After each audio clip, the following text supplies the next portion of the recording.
Hello everyone, welcome back to become English champion YouTube channel and my name is Ankush. और आज इस video में पढ़ेंगे एक और इंटरेस्टिंग स्टोरी का नाम है Taro's reward, a Japanese story retold. Japanese story है, काफ़ी इंटरेस्टिंग है। तो आपको मैं word to word, line to line एक एक वर्ड का मीनिंग बताऊंगा सो दैट आपको रीडिंग भी आ सके, वोकैब भी इम्प्रूव हो सके और जो भी आपने स्ट्रक्चरल इंग्लिश सीखी है उसकी एप्लीकेशन भी देख सकें कि किस तरह से यहाँ पर उन सभी स्ट्रक्चर्स का, टेंसेस का, active voice, passive voice, narration, जो भी चीज़ें होती हैं उनका किस तरह से यूज़ होता है और किस तरह से रीड किया जाता है। और पिछली वीडियो भी जरूर वॉच कर ले, तानसेन वाली स्टोरी, वो भी बहुत इंटरेस्टिंग थी, उसमें भी बहुत कुछ है सीखने के लिए। तो मेरी सभी वीडियोस को स्टेप बाय स्टेप वॉच जरूर करें। तो चलिए इसको स्टोरी को रीड करते हैं। और जो भी स्टेप बाय स्टेप सीखना चाहते हैं मेरे कोर्स से तो वो ज्वाइन कर सकते हैं। मेरा 1 ईयर कोर्स, प्राइस है 599। आप इसके लिए डाउनलोड कर सकते हैं मेरी ऐप का नाम है बिकम इंग्लिश चैंपियन। बाकी बातें करते हैं बाद में, अभी पढ़ते हैं स्टोरी को। तो स्टोरी यहाँ से स्टार्ट होती है, इसको आपको बहुत ध्यान से पढ़ना है और देखिएगा कि आप भी सेल्फ किस तरह से पढ़ सकते हैं। अ यंग वुड कटर, एक जवान लकड़हारा, यानी कि एक वुड कटर, जवान मतलब यंग, नेम्ड टैरो, जिसका नाम था टैरो, लिव्ड रहता था, with his mother and father, अपनी माँ और पिता के साथ, on a lonely hill side, जो अकेली हिल साइड थी, मतलब एक चोटी थी उसके साइड में, और ये चोटी अकेली थी। यहाँ पे लोनली एक एडजेक्टिव है। तो जो लोनली अकेली हिल साइड थी उसके वहीं पे रहता था ये टैरो जो वुड कटर था अपने माता पिता के साथ।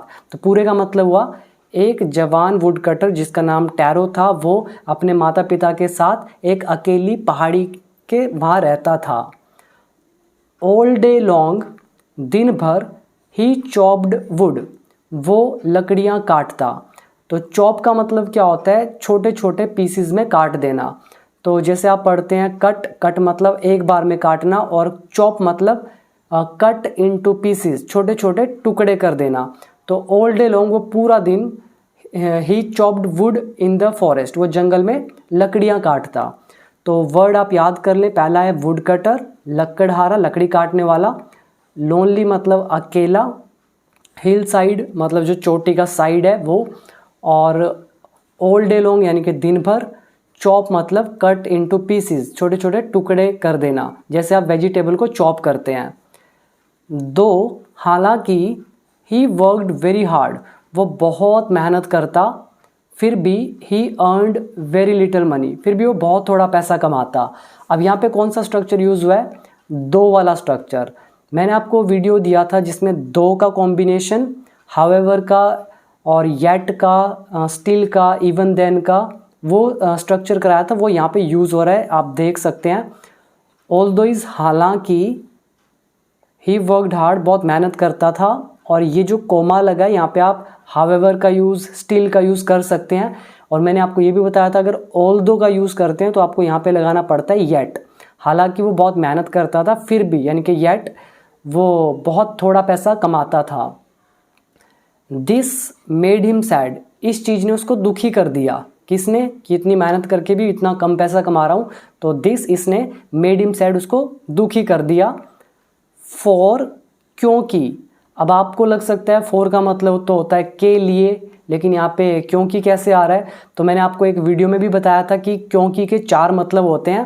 तो एज कब यूज़ करते हैं, सिंस कब यूज़ करते हैं, बिकॉज कब यूज़ करते हैं। तो ये सारी चीज़ें बता रखी है मैंने बहुत बार, और वो वीडियो मेरे कोर्स में है। तभी मैंने आपको बोला कि मेरे कोर्स से अगर आप एक बार सीख लेंगे इंग्लिश तो आपको बहुत बेनिफिट होगा। जब आप डायरेक्ट बिना इंग्लिश को सीखे स्टोरीज़ को वॉच करना शुरू करते हैं, आपको थोड़ा थोड़ा बेनिफिट होता है, वो कैब इम्प्रूव हो जाती है, या थोड़ा थोड़ा रीडिंग करना आ जाता है, लेकिन आप बोल नहीं सकते हैं, लिख नहीं सकते हैं। तो वो सभी लोग जो इन स्टोरीज़, मेरी स्टोरी वीडियोज़ को देख रहे हैं और उनको इंग्लिश नहीं आती है, सेंटेंस बनाने नहीं आते हैं, तो उनके लिए स्टोरीज़ को देखना टाइम वेस्ट करने के बराबर है, बिकॉज बेनिफिट नहीं होता है। बेनिफिट उन्हीं को हो रहा होगा जिनको ऑलरेडी टेंसेस आते हैं, स्ट्रक्चर आते हैं, इंग्लिश अच्छी खासी आती है, वो स्टोरी अगर देख रहे हैं उनको बहुत बेनिफिट होगा। तो इसीलिए बोला कि आप मेरा कोर्स ज्वाइन करें, टाइम वेस्ट मत करें। तो अब यहाँ पे फॉर का मतलब है क्योंकि, जब हमें एडिशनल इन्फॉर्मेशन दिखानी होती है तो हम क्योंकि के लिए फॉर लगाते हैं। तो इस चीज़ ने उसको दुखी कर दिया, इसीलिए क्योंकि ही वॉज अ थॉटफुल सन, क्योंकि वो विचार करने वाला बेटा था। थॉटफुल यानी कि जो विचार करता था कि यार अच्छा होना चाहिए सब कुछ, तो थॉटफुल सन था, इसीलिए इस चीज़ ने उसको दुखी कर दिया। एंड और वॉन्टेड टू गिव, और देना चाहता था, हिज ओल्ड पेरेंट्स, अपने बुजुर्ग माता पिता को, एवरीथिंग, सब कुछ, दे नीडिड, जिस भी चीज़ की उनको ज़रूरत थी तो वो दे नहीं पा रहा था उनको, उनकी जो भी इच्छाएं थी, नीड थी, उनको फुलफ़िल नहीं कर पा रहा था, इसीलिए वो दुखी हो गया कि इतनी मेहनत करता हूँ फिर भी इतना कम पैसा कमाता हूँ। तो यहाँ पे आप वर्ड याद कर लें, थॉटफुल मतलब जो सोचता है, विचार करता है, और दो का मतलब हालांकि। आगे पढ़ते हैं। वन इवनिंग, एक शाम, when tarot and his parents, जब टैरो और उसके माता पिता, पेरेंट्स मतलब माता पिता, वर सिटिंग, बैठे हुए थे। यहाँ पे सिटिंग कोई वर्ब नहीं है, सिटिंग एडजेक्टिव है, बैठे हुए होना। जब एक शाम, जब टैरो और उसके माता पिता बैठे हुए थे, इन अ कॉर्नर, एक कोने में, ऑफ देयर हट, अपनी झोपड़ी के, हट का मतलब होता है झोपड़ी, तो अपनी झोपड़ी के कॉर्नर में जब वो बैठे हुए थे, a strong wind began to blow, तेज हवा चलने लगी। हवा का चलना होता है ब्लो, और स्ट्रॉन्ग मतलब काफ़ी स्ट्रॉन्ग, तेज। और ये जो सेंटेंस है, दिस इज़ पास्ट कॉम्बिनेशन। जो बिकम इंग्लिश चैम्पियन बुक है उसका PDF भी मैंने दे रखा है कोर्स में, तो उसका जो लेसन नंबर 90, 91, 92 है वो जरूर वॉच कर लीजिएगा, मतलब पढ़ लेना। PDF में वीडियो भी बना रखी है, वर्कबुक में एग्जाम्पल भी दे रखे हैं, ये जरूर कर लेना। तो अब यहाँ पे वर्ड आया हट मतलब झोपड़ी, ब्लो मतलब हवा का चलना, सिटिंग एडजेक्टिव है यानी कि बैठे हुए। अब क्या हुआ, हवा जब चलने लगी, इट विसल्ड, तो उसने सीटी मारी। विसल मतलब सीटी मारना, पर कैसे मारी, ऐसा नहीं कि हवा ने सीधा सीटी मारी, कैसे, through the cracks of the हट, जो झोपड़ी में क्रैक्स थे उनके बीच से जब हवा गुजरी तो एक सीटी चलने की आवाज़ आई, तो इट विसल्ड, उसने सीटी मारी जब वो जो क्रैक्स थे हट में उनके बीच से गुजरी। एंड और एवरीवन फेल्ट वेरी कोल्ड, और सबको बहुत ठंड लगी। सडनली, अचानक से, टैरोज फादर सेड, टैरो के फादर ने कहा। अब क्या कहा, ये डबल इन्वर्टेड कॉमा में exact words, I wish I had a cup of shake, काश मेरे पास शेक का एक कप होता। शेक क्या है, एक जापानीज ड्रिंक है जो गर्माहट देता है, तो एक ड्रिंक है, इसको आपको याद रखना है, जापानीज ड्रिंक। तो I wish I had a cup of shake, काश मेरे पास शेक का कप होता। इट वुड वार्म मी, ये मुझे गर्म कर देता, and do my old heart good, और मेरे बुजुर्ग बूढ़े दिल को अच्छा कर देता। अब ये जो आई विश आई हैड है, ये भी मैंने पूरा लेसन करा रखा है, 8 यूजेस करा रखे हैं आई विश के, जो हमारी इमेजिनेशन है, तो वो वीडियो भी दे रखी है मैंने कोर्स में, जरूर वॉच कर लीजिएगा। 3 वीडियोज़ है आई विश के ऊपर, पूरा डिटेल में एग्जाम्पल्स के साथ।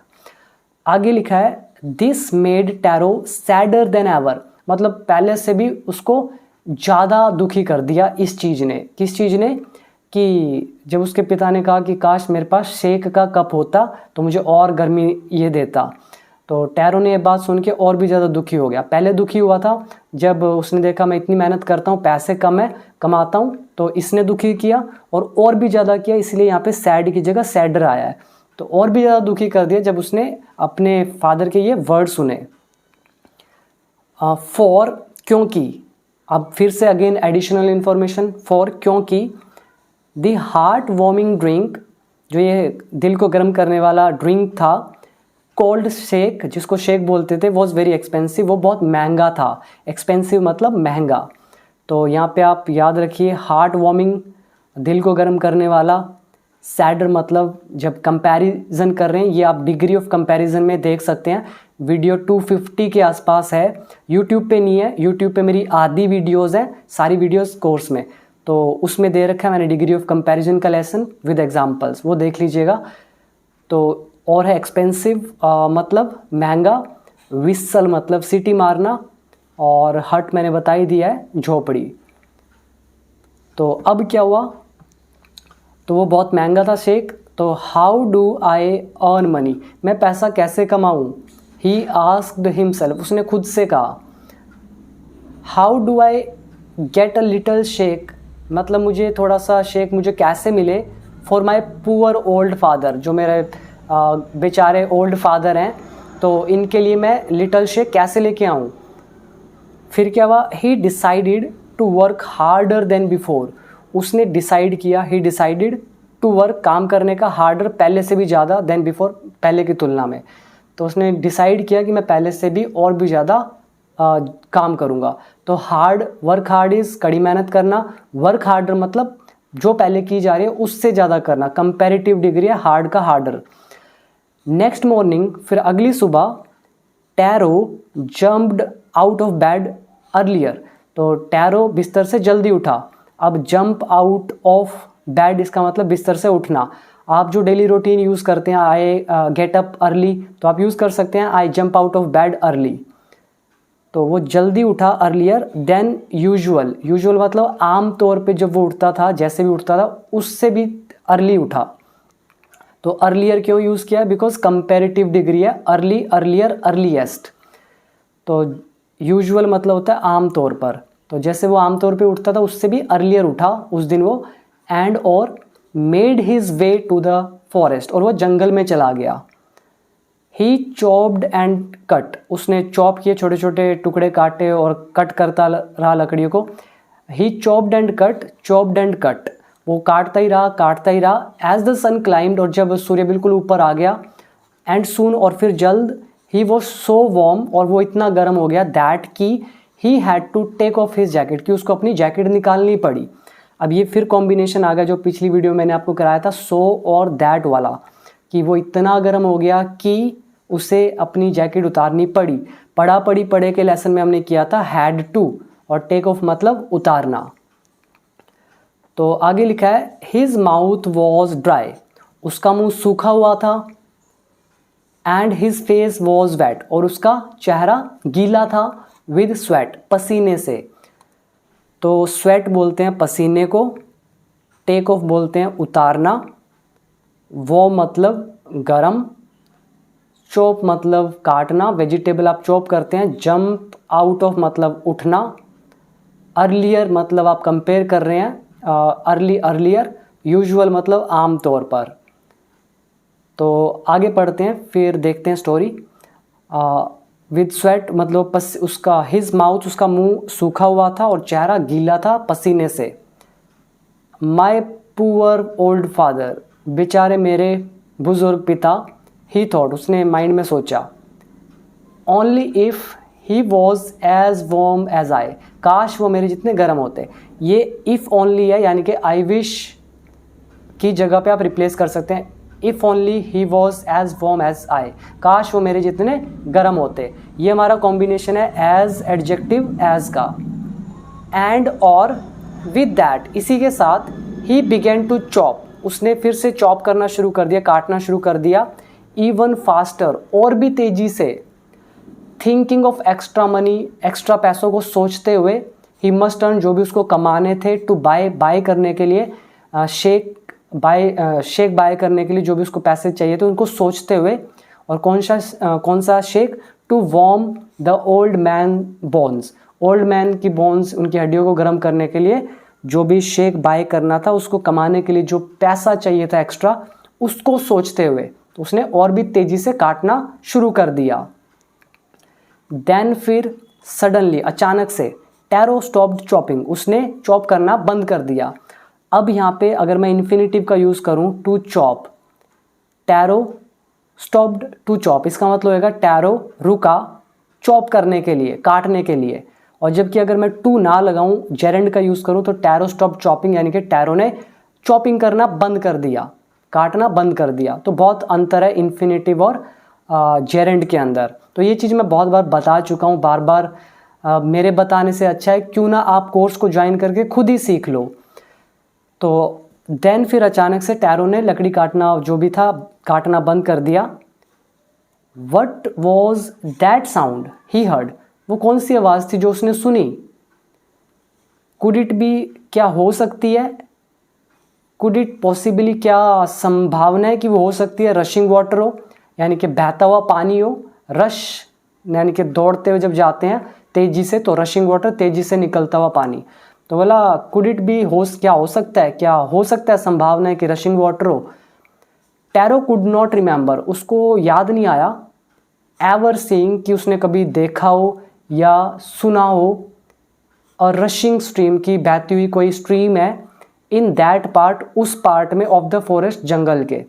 तो उसको याद नहीं आया कि ऐसा कोई भी उसने मतलब कभी सुना हो या देखा हो कि यहाँ पे इस पार्ट में जंगल के कोई भी रशिंग स्ट्रीम हो, बहती हुई स्ट्रीम हो, धारा हो, नदी हो।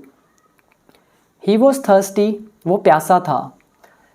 तो थर्स्टी इज प्यासा, और रशिंग वाटर यानी कि बहता हुआ पानी, स्ट्रीम मतलब धारा या फिर नदी, और इसके अलावा बाकी सडनली, अचानक से, बोन्स हड्डियाँ, और बाकी आई थिंक आपको पता है। आगे बढ़ते हैं, और एक ये आई विश यानी कि इफ़ ओनली, आई विश, काश। अब क्या हुआ, the x dropped out of his hands, जो एक्स था वो उसके हाथों से गिर गया। एक्स मतलब होती है कुल्हाड़ी, जो कुल्हाड़ी थी उसके हाथों से गिर गई। एंड ही रैन, और वो भागा, इन द डायरेक्शन, की दिशा में, किसकी दिशा में, ऑफ द साउंड, उस आवाज़ की। तो जहाँ से आवाज़ आ रही थी उसकी डायरेक्शन में भागा। टैरो सो, टैरो ने देखा, अ ब्यूटीफुल लिटल वाटरफॉल, एक सुंदर सा छोटा सा झरना, वाटरफॉल इज झरना, हिडन, छुपा हुआ था, जो बिहाइंड अ रॉक, एक चट्टान के पीछे। तो एक चट्टान के पीछे छुपा हुआ उसने बहुत सुंदर एक वाटरफॉल देखा। नीलिंग एट अ प्लेस, उस जगह पर घुटनों के बल बैठकर। तो नील का मतलब होता है घुटने के बल बैठना, और एक्स मतलब कुल्हाड़ी, और वाटरफॉल मतलब झरना, और हिडन मतलब छुपा हुआ। हिडन यहाँ पे एडजेक्टिव है। बिहाइंड मतलब पीछे, बिहाइंड है प्रेपोजिशन। रॉक मतलब चट्टान। तो लिखा है नीलिंग एट अ प्लेस, घुटने के बल बैठकर उस प्लेस पे, वेयर, जहाँ, द वाटर फ्लोड क्वाइटली, जहाँ से वो पानी बहा, क्वाइटली, बह रहा था, जहाँ पे शांति से, चुपचाप से। ही कब्ड अ लिटल, उसने थोड़ा सा कप की तरह अपने हाथ को ऐसा बनाया। He cupped a little in his hands, तो उसने अपने हाथों में कप बनाकर थोड़ा सा पानी लिया। एंड पुट इट, और उसको लगाया, टू हिज लिप्स, अपने होंठों पर। वॉज इट वाटर, क्या ये वाटर था, और वॉज इट शेक, या ये शेक था। ही टेस्टेड इट, उसने इसको फिर से, इसने उसको चखा, अगेन एंड अगेन, बार बार। तो उसने इसको बार बार चखा। एंड, और, ऑलवेज, हमेशा, it was the delicious shake, वो हमेशा ही एक स्वादिष्ट शेक था। इंस्टेड ऑफ कोल्ड वाटर, ठंडे पानी की जगह पर। इंस्टेड ऑफ मतलब होता है की प्लेस पर, की बजाय, और टेस्ट मतलब चखना, और डिलीशियस मतलब स्वादिष्ट। तो वो ठंडे पानी की बजाय जब भी उसने चखा, क्या था, डिलीशियस शेक था। आगे देखिएगा, स्टोरी इंटरेस्टिंग है काफ़ी। टैरो ने क्विकली फिल्ड, भरा, द पिचर, घड़े को, मटके को उसने जल्दी से भरा। पिचर बोलते हैं मटके को। ही हैड विद हिम, जो भी उसके पास था। तो टैरो ने जल्दी से घड़े को भरा जो उसके पास था। एंड हरीड होम, और जल्दी से घर चला गया। तो हरी मतलब होता है जल्दी में कहीं चले जाना, पिचर मतलब घड़ा। The old man was dilated, जो बुजुर्ग आदमी था वो बहुत खुश हुआ। ये पैसिव वॉइस है, डिलाइट का मतलब बहुत खुश होना। विद द शेक, शेक से वो बहुत खुश हुआ। आफ्टर ओनली मतलब तुरंत, one swallow of the liquid, कह रहे हैं एक घूंट उस लिक्विड की, एक घूंट के बाद, उसके तुरंत बाद। स्वेलो अगर वर्ब है तो आप इसका मतलब निकालेंगे निगलना, और वन स्वेलो मतलब एक घूंट ऑफ द लिक्विड। तो लिक्विड जो वो पानी था, शेक था, उसकी एक घूंट के आफ्टर ओनली यानी कि तुरंत बाद। ही स्टॉप्ड, वो रुका, वो ही स्टॉप्ड शिवरिंग, उसने कांपना बंद कर दिया। शिविर मतलब होता है कांपना, तो उसने कांपना बंद कर दिया एक घूंट के उस लिक्विड के बाद। एंड, और, डिड, और किया, अ लिटल डांस, थोड़ा सा डांस, इन द मिडल, बीच में, ऑफ द फ्लोर, फ्लोर के बीच में आके उसने थोड़ा सा वो नाचा क्योंकि उसको गर्माहट मिली। दैट आफ्टरनून, उस शाम, उस दोपहर में, अ नेबर स्टॉप्ड बाय, एक पड़ोसी जो था वो वहाँ पे पास में रुका, बगल में रुका। स्टॉप बाय का मतलब होता है बगल में। वो रुका फॉर अ विजिट, मतलब उसको मिलने आया था, विजिट के लिए रुका। टैरोज फादर पोलाइटली, टैरो के फादर ने पोलाइटली यानी कि विनम्रता से, ये एडवर्ब है, तो विनम्रता से ऑफर्ड पेश किया, हर उसको, तो ये एक लेडी थी, तो पेश किया a cup of the shake, shake का एक कप। तो ऑफर मतलब पेश करना, पोलाइटली मतलब होता है विनम्रता से, मतलब प्रेम से, नेबर मतलब होता है पड़ोसी, शिविर मतलब होता है कांपना, और स्वेलो यहाँ पे नाउन है तो घूंट, और वर्ब है तो निगलना। डिलाइट का मतलब होता है बहुत खुश होना। तो टैरो के फादर ने पोलाइटली ऑफर किया, पेश किया उस लेडी को a cup of the shake. The lady drank it greedily, lady ने इसको बड़े ही लालच के साथ पिया। तो ग्रीड इज़ लालच, और ग्रीडली मतलब बड़े ही लालचीपन से, यानी कि और भी मिल जाए इस तरह से, मतलब जल्दी से पी लिया। एंड और थैंक्ड, धन्यवाद किया, the old man, old man का। देन फिर tarot told her the story, tarot ने उसको ये स्टोरी सुनाई। किसकी story? Of the magic waterfall. अब ये इंटरेस्टिंग पॉइंट, मैजिक वाटरफॉल, वो जो वाटरफॉल था वो मैजिक वाटरफॉल था, जादुई झरना था। तो टैरो ने उस लेडी को ये मैजिक वाटरफॉल की कहानी सुनाई। थैंकिंग दैम, उनको धन्यवाद करते हुए, फॉर द डिलीशियस ड्रिंक, इस स्वादिष्ट ड्रिंक के लिए, शी लेफ्ट, वो चली गई, इन अ हरी, जल्दी में। बाय नाइटफॉल, रात होते होते, शी हैड स्प्रेड, उसने फैला दिया था, द स्टोरी, इस कहानी को, throughout the whole village, पूरे के पूरे गांव में। दैट इवनिंग, उस शाम, there was a long procession of visitors, लोगों की बहुत सारी भीड़ थी, बहुत लंबी, मतलब लाइन लगा रखी थी विजिटर्स ने। प्रोसेशन होता है जुलूस, यानी कि लोगों का इकट्ठ, और विजिटर्स होते हैं पर्यटक जो देखने आते हैं। तो विजिटर्स का प्रोसेसर था, लॉन्ग प्रोसेसर था, सॉरी प्रोसेसर है, तो उनका मतलब एक इकट्ठ था वहाँ पे बहुत ज़्यादा। तो यहाँ पे एक वर्ड जो अभी आया प्रोसेसर, तो मेरे लिए भी ये एक न्यू वर्ड है, लेट मी चेक इट। तो प्रोसेशन तो आपने पढ़ा होगा, प्रोसेशन मतलब होता है जुलूस, और हो सकता है प्रोसेशन ही लिखा हो ये, क्योंकि प्रोसेशन मैंने कभी सुना नहीं, आई थिंक प्रोसेशन ही लिखा है। तो प्रोसेशन एन है, मुझे लगा आर लिखा है। तो प्रोसेशन इज जुलूस, विजिटर देखने आने वाले। तो उस शाम बहुत सारे विजिटर्स थे वहाँ पर, और कहाँ पर थे? To the woodcutter's house, woodcutter के घर पर। ईच मैन, प्रत्येक आदमी ने, आदमी यहाँ पे सिर्फ आदमी से मतलब नहीं है, मैन का मतलब लेडी हो चाहे जेंट्स हो, दोनों ही। ईच मैन, प्रत्येक जो व्यक्ति था, हर्ड, उसने सुनी, द स्टोरी, कहानी को, ऑफ द वाटरफॉल, उस झरने की। एंड और, टुक अ सिप, और एक एक सिप ली, यानी कि घूंट, एक एक सिप ली, ऑफ द शेक, शेक की, एक एक घूंट पिया उसने शेक का, सभी ने। अब क्या हुआ? In less than an hour, एक घंटे से भी कम समय में, द पिचर वॉज एम्प्टी, और जो पिचर था, घड़ा था, वो खाली हो गया। नेक्स्ट मॉर्निंग, अगली सुबह, टैरो स्टार्टेड फॉर वर्क, वो काम के लिए निकला, इवन अर्लियर, और भी ज़्यादा जल्दी, देन, किसकी तुलना में? द मॉर्निंग बिफोर, एक सुबह जो पहले थी उसमें वो जितना जल्दी गया था उससे भी अर्लियर। तो अर्ली, अर्लियर बता चुका हूँ, कंपैरिजन हो रहा है, अर्ली, अर्लियर। अर्ली मतलब आप एक के बारे में बात कर रहे हैं, जब तुलना करते हैं कि उससे भी पहले, तो आप यूज़ करें अर्लियर। और इवन मतलब भी, और भी पहले, देन द मॉर्निंग बिफोर, एक सुबह पहले। ही कैरिड विद हिम, वो अपने साथ ले गया, कैरी मतलब ले जाना, ही कैरिड विद हिम, वो अपने साथ ले गया, द लार्जेस्ट पिचर, सबसे बड़ा घड़ा। ये सुपरलेटिव डिग्री है, मैंने आपको डिग्री ऑफ कंपैरिजन का लेसन करा रखा है, तो देख लीजिएगा। और मेरी सारी वीडियोस अगर आपने वॉच कर ली एक बार, तो बिलीव मी, आपका लेवल ऑब्वियसली बहुत एडवांस हो जाएगा, और आप अपने आप इन स्टोरीज को रीड कर सकते हैं। आप सोच के देखिए, जो मुझे जितनी भी नॉलेज है मैंने कोर्स में सारी रख दी है, अपने कोर्स में सारी डाल के आपको दे दिया, परोस के दे दिया है, जितना भी मेरे माइंड का ओशियन ऑफ नॉलेज है सब कुछ आपको दे दिया है। और अब आपके ऊपर है कि आप किस तरह से उसको एसिमिलेट करते हैं, इनकलकेट करते हैं और इम्बाइब करते हैं, राइट। तो वो आपके ऊपर है। तो मैंने तो सब कुछ दे दिया है। अगर जो उसको पढ़ लेगा, सीख लेगा, तो हो नहीं सकता है कि वो इस तरह से रीड ना कर पाए। तो जो भी मैं ये रीड कर पा रहा हूँ, it is only because of that course, मतलब वो जितना भी वीडियोज़ है उन्हीं की वजह से पॉसिबल है। तो जो वो कर लेगा वो भी पढ़ पाएगा, बिकॉज मैं भी उन्हीं की वजह से कर पा रहा हूँ।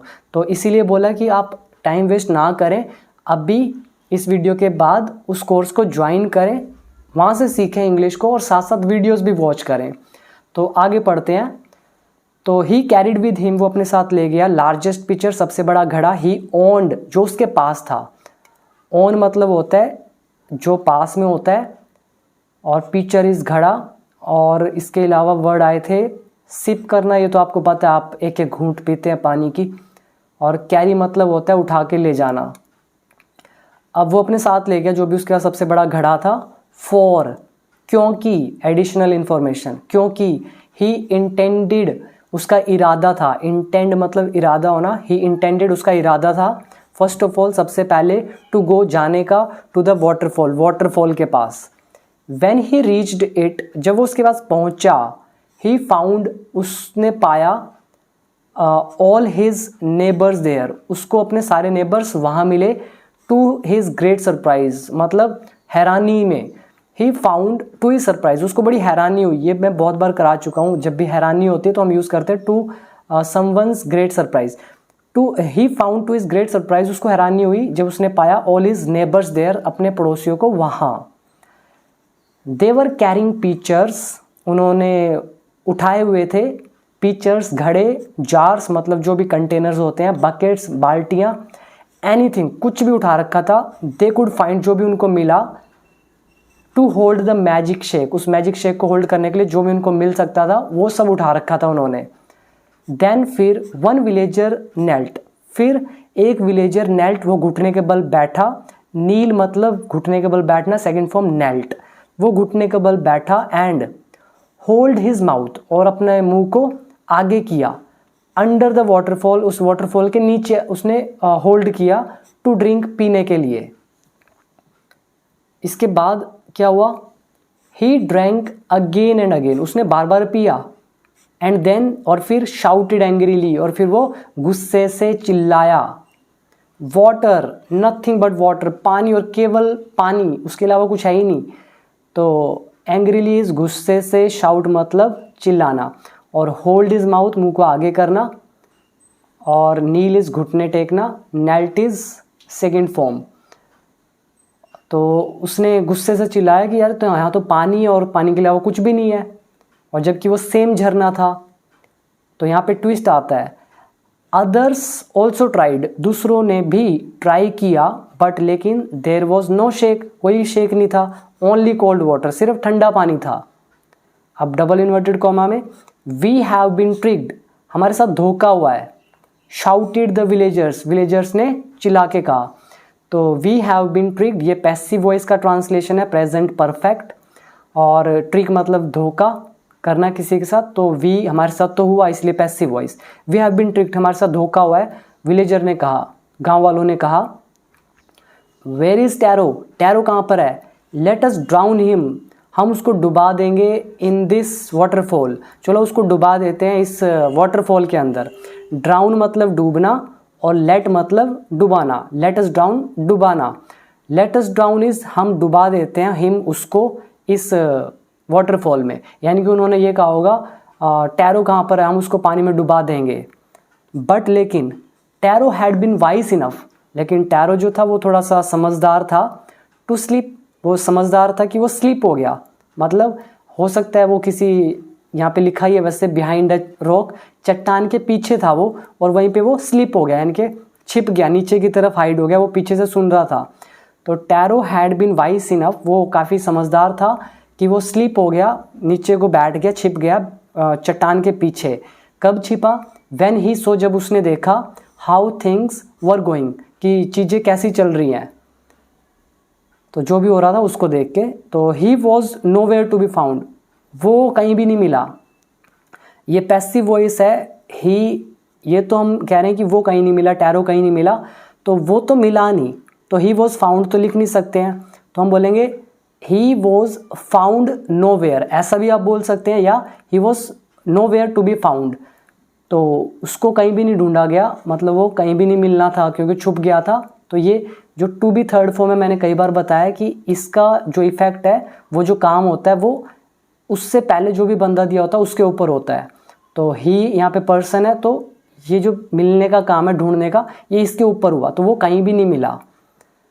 और ये सारी चीज़ें मैंने करा रखी हैं, आप कोर्स से सीखें, आपको कहीं भी डाउट नहीं आएगा। आगे लिखा है muttering their anger and disappointment, तो उनका जो गुस्सा था, एंगर था, डिसअपॉइंटमेंट यानी कि निराशा थी। तो मटरिंग मतलब, मटर मतलब होता है स्पीक अनक्लियरली, स्पीक अनक्लियरली यानी कि बड़बड़ाना, जो हमें समझ ही नहीं आता कि कौन क्या बोल रहा है।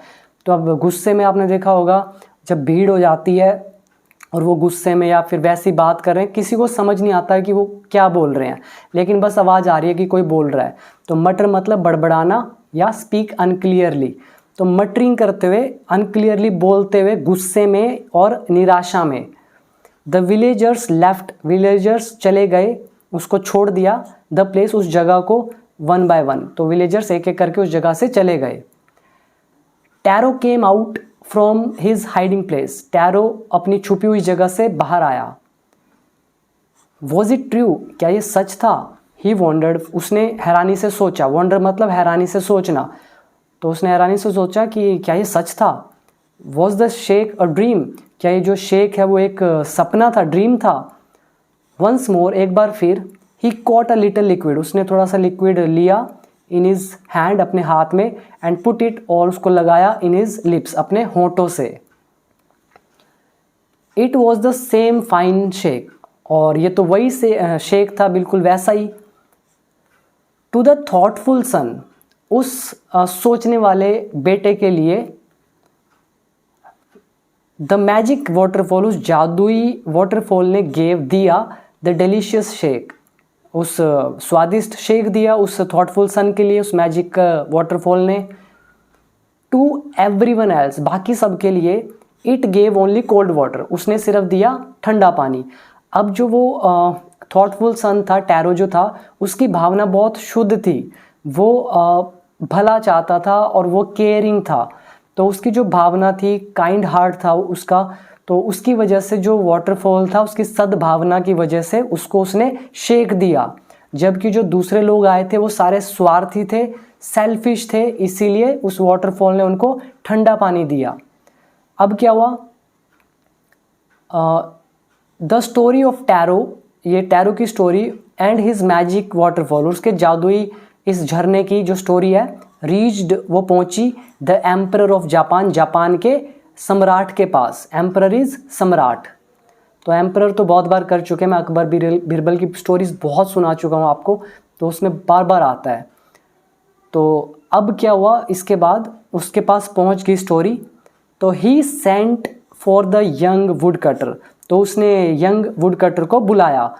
सेंट फॉर एक फ्रेजल वर्ब है जिसका मतलब होता है कॉल करना, बुलाना, तो उस एम्परर ने सेंट फॉर किया यानी कि बुलाया उस यंग वुड कटर को, एंड और रिवॉर्डेड, और रिवॉर्ड दिया हिम, उसको, विद 20 पीसेज ऑफ गोल्ड, 20 जो सोने के पीसेस थे उसको दिए as a reward, for having been so good, इतना अच्छे होने की वजह से, एंड काइंड, और दयालु होने की वजह से।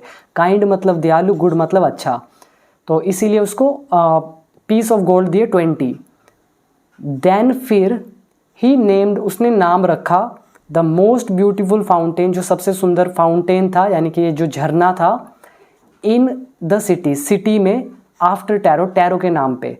तो उसने जो मोस्ट ब्यूटीफुल फाउंटेन था, फुवारा जिसको बोलते हैं, जो फाउंटेन था, उसका जो सिटी में उसका जो नाम रखा वो टैरो के नाम से रखा। दिस, ये, वॉज टू एनकरेज, अब ये जो टैरो का के नाम पे जो झरना उन्होंने रखा, जो फाउंटेन बनाया सिटी में उसके टैरो के नाम पे, वो इसीलिए था, कारण क्या था उसके पीछे, दिस मतलब ये जो चीज़ है, ये वॉज टू एनकरेज, ये एनकरेज करने के लिए था, मनोबल बढ़ाने के लिए था, किसको एनकरेज, एनकरेज का मतलब होता है हिम्मत बढ़ाना, प्रोत्साहित करना, किसी का मनोबल बढ़ाना, किसी को हिम्मत देना। तो ये हिम्मत देने के लिए था और ये कहा किसने था? सेड द एम्परर, एम्परर ने। एम्परर कह रहा है कि ये एनकरेज करने के लिए था ऑल चिल्ड्रन, सभी बच्चों को, टू ऑनर, ताकि वो ऑनर करें, सम्मान करें। ऑनर मतलब सम्मान करना। एंड ओबे, और कहना माने देयर पेरेंट्स, अपने माता पिता का। तो जो ये एम्परर था इसने टैरो को तो दे दिए 20 पीसेस ऑफ गोल्ड, क्योंकि वो एक अच्छा था और काइंड था, सन था इसीलिए। और उसी के नाम पे एक फाउंटेन बना दिया ताकि एनकरेज किया जा सके बच्चों को कि उनको भी सम्मान करना चाहिए और कहना मानना चाहिए अपने पेरेंट्स का। तो जापान से बहुत कुछ आप सीख सकते हैं। वहाँ पे मतलब अल्टीमेट है अगर टीचिंग वहाँ की देखोगे। तो ये स्टोरी बहुत ही इंटरेस्टिंग थी और इससे आई होप कि आपको क्या शिक्षा मिली, आप मुझे कमेंट करके ज़रूर बताएंगे। तो मुझे तो ये लगता है कि जो भी हमारे पेरेंट्स हैं उनको ऑनर, आपको सम्मान करना चाहिए, रिस्पेक्ट करनी चाहिए, कहना मानना चाहिए और उनको हो सके जितना खुशी देनी चाहिए। This is the moral of the story. आप भी बताइएगा कि आपको इस स्टोरी से क्या शिक्षा मिलती है। और अगर आप स्टेप बाय स्टेप इंग्लिश सीखना चाहते हैं तो आप बिकम इंग्लिश चैंपियन ऐप को अभी डाउनलोड करें। लिंक है नीचे डिस्क्रिप्शन बॉक्स में या फिर प्ले स्टोर से भी आप इसे डाउनलोड कर सकते हैं और इस कोर्स को अभी ज्वाइन करें। 599 इसका प्राइस है, 1 ईयर का, बहुत लेस है। इतना नॉलेज मिलेगा जो आपके स्कूल ने, आपके कॉलेजेस ने आपको नहीं दी होगी। तो believe me, this is going to be the best investment of your life. So thank you for watching and comment in the comment section what is the moral of this story. So see you in the next video और video को share करना ना भूलें। अगर video की notification चाहिए time पर तो सब्सक्राइब बटन के सामने बेल आइकन है, उसको प्रेस करके ऑल नोटिफिकेशन ऑन कर लें। मिलते हैं अगली वीडियो में, तब तक के लिए थैंक यू।